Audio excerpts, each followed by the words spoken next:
Hello and welcome to your daily dose of Satoshi's news. Today's date is Monday, the 15th of January 2024, the year of 1 million transactions per second and more. BuyBSV.live, probably the best site to buy Bitcoin SV online, the original protocol and genuine Bitcoin. Here we go, let's get into it. So first of all, let's cover a bit of Bitcoin history. So it's getting exciting. So here we go, check this out. So on the 15th of January 2010, the first Bitcoin exchange proposal was called Bitcoinmarket.com.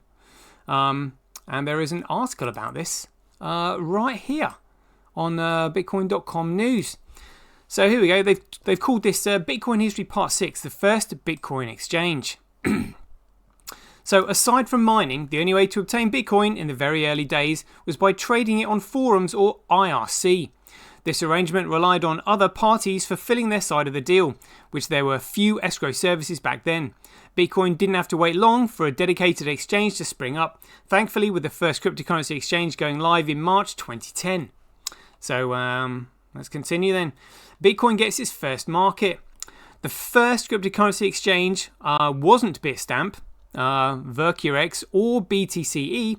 It was in fact a now defunct platform called Bitcoinmarket.com. The site was proposed on Bitcointalk forum, where else, by DW Dollar on the 15th of January 2010. And he said, "Hi everyone, I'm in the process of building an exchange," he wrote. "I have big plans for it, but I still have a lot of work to do. It will be a real market where people will be able to buy and sell Bitcoins with each other."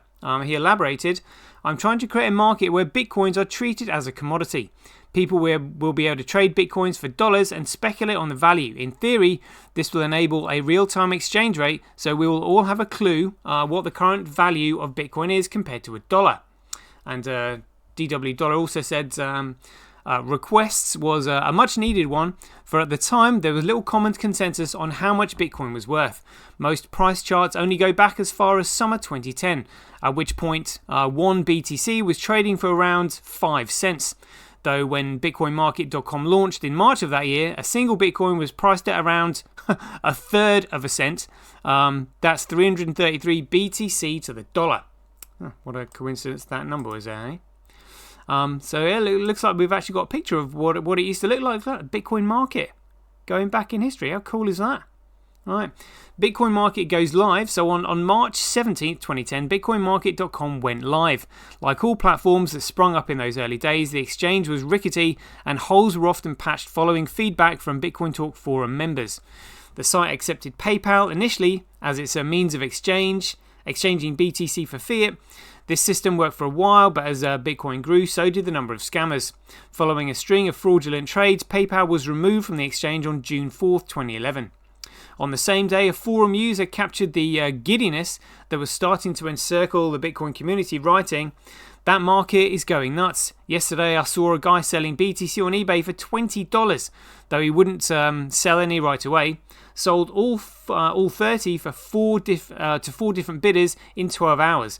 Now this morning I see Bitcoinmarket.com at $23.99. I'm usually a buy and hold kind of guy, but this rapid growth is freaking me out. I only own 75 BTC. Look, only own 75 BTC. You know, how much is that worth now? Oh my goodness me. But I feel like the rich guy." Yeah, as you would do.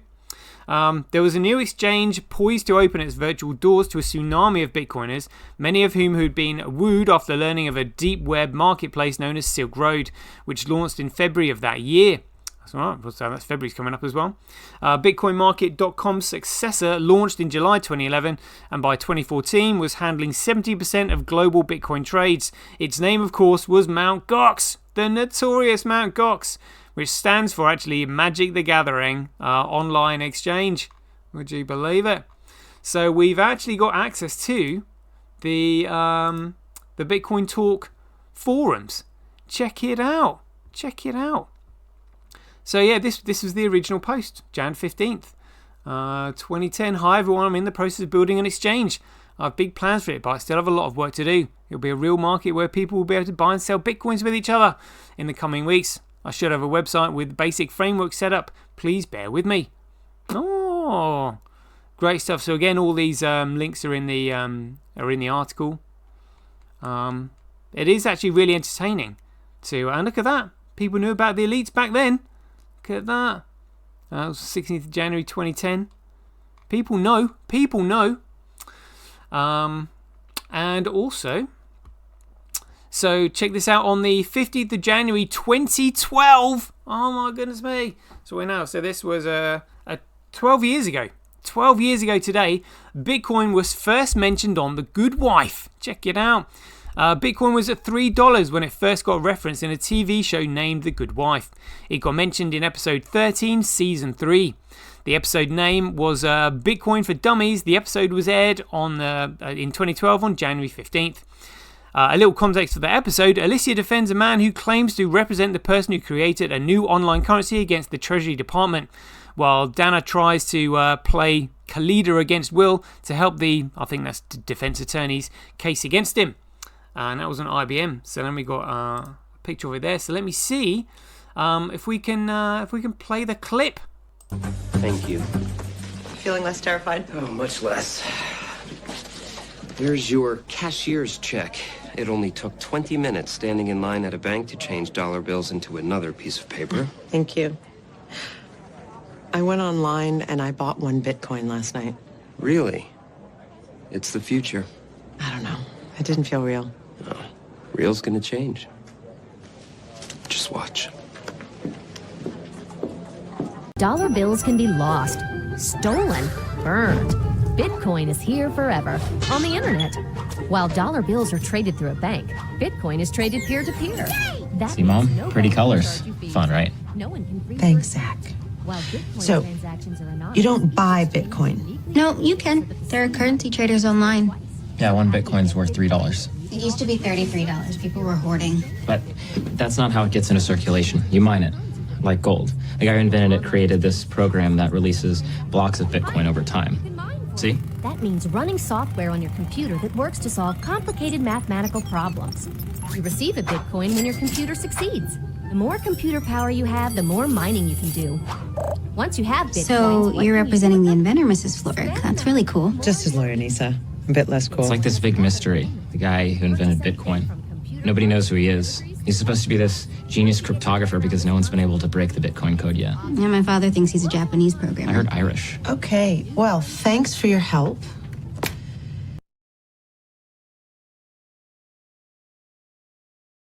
There we go. So that's your bit of Bitcoin history there. Check it out. So yeah, that was for the 15th of January, which is today. And then tomorrow we had one of Dr. Wright's most famous quotes coming up, where he actually said it might make sense just to get some in case it catches on. So he wrote this on the 16th of December. We'll go through this email tomorrow. But the really famous part is this bit down the bottom where he says it might make sense just to get some in case it catches on. If enough people think the same way, that becomes a self-fulfilling prophecy. Once it gets bootstrapped, there are so many applications. If you could effortlessly pay a few cents for a website as easily as dropping coins in a vending machine. Check it out. Fantastic. So we'll cover that tomorrow. Let's go over a little bit of news then. So check this out. So somebody's just wrote here, Dr. Wright and Stephen Matthews were coerced by Christian Egerhansen to admit to forging documents. Dr. Wright still contends he forged no documents. So let's see what this says here. I'm not sure where this is from, but we'll read it anyway. So it says, Zafar then instructed me to stand and bow while a man dressed in front of me, dressed in the form of a judge's robe, entered the room and took a table in the room. I was told that he was a judge, but I have my doubts. I wasn't introduced to him and was not told his name. Zafar then aggressively questioned me, and again, I'm assuming this is sort of like mimicking what court would have done, with the questions premised on me not being Satoshi Nakamoto and that I had forged documents in the litigation. I do not recall the specific questions which I was asked or the documents to which I was taken. During the course of the cross-examination, I maintained that I was Satoshi Nakamoto and I did not forge the documents. I think the questioning went on for 90 minutes. After this, the man in the judge's robes explained that he would reserve judgment. Point 14. Following the meeting, a Christian approached Ramona and me. A heated exchange ensued in which I recalled a Christian explaining that I would lose the case and I should admit that I did not create Bitcoin and was not Satoshi Nakamoto. Why is Christian saying that? snake in the grass, mate. When I refused, I was told that I should amend my evidence and explain that while I was Satoshi Nakamoto, I had recreated lost documents to be used as evidence. Again, I refused. I also recall that Christian also spoke to Stefan, explaining that if he maintained his witness evidence, he would be liable for perjury. What a dick. In exchange for Stefan to withdraw or amend his evidence. Point 16. Following this exchange, Ramona explained to me that Christian spoke to her directly. When speaking with Ramona, Christian adjusted his tone, explaining that only he could help me and offering a lunch with Ramona alone so that a deal could be done. From this, I infer that Christian was referring to him acquiring the shares and or intellectual property of Enchain. Ramona initially entertained the suggestion of a lunch meeting, and the lunch meeting was arranged for the following Wednesday. Lots of skullduggery going on behind the scenes there. Wouldn't expect anything less. My goodness me. And here we have a post that Diego's put up here. So he said, check this out. And again, I'm not sure where this is from exactly, but this is to do with BTC being related to Jeffrey Epstein and the SegWit protocol. So this says, Bitcoin works as a store of value. Quote here, when we talk about gold as a store of value, says Epstein. That just means a lot of people agree to pay the same price for 1 ounce of gold. In 2017, enough people agree on the value of Bitcoin that it can serve the same purpose. What a load of crap, he's turning into a Ponzi scheme. There will only ever be 21 million Bitcoins, but this limit comes from computer code, not by how many Bitcoins are left or removed from the earth. If we learn tomorrow that half of Montana contained a secret stash of gold, the value of gold would decrease instantly. Bitcoin doesn't have this problem. Indeed, it doesn't have that problem. But it's got a problem with Jeffrey Epstein, trying to change the political narrative of it. Yeah, indeed. So this was another one, again related to it. So we can see here, this is the original white paper saying Bitcoin a peer-to-peer electronic cash system. And again, we've got payments. Mentioned 1, 2, 3, 4, 5, 6, 7, 8, 9 times. Payments.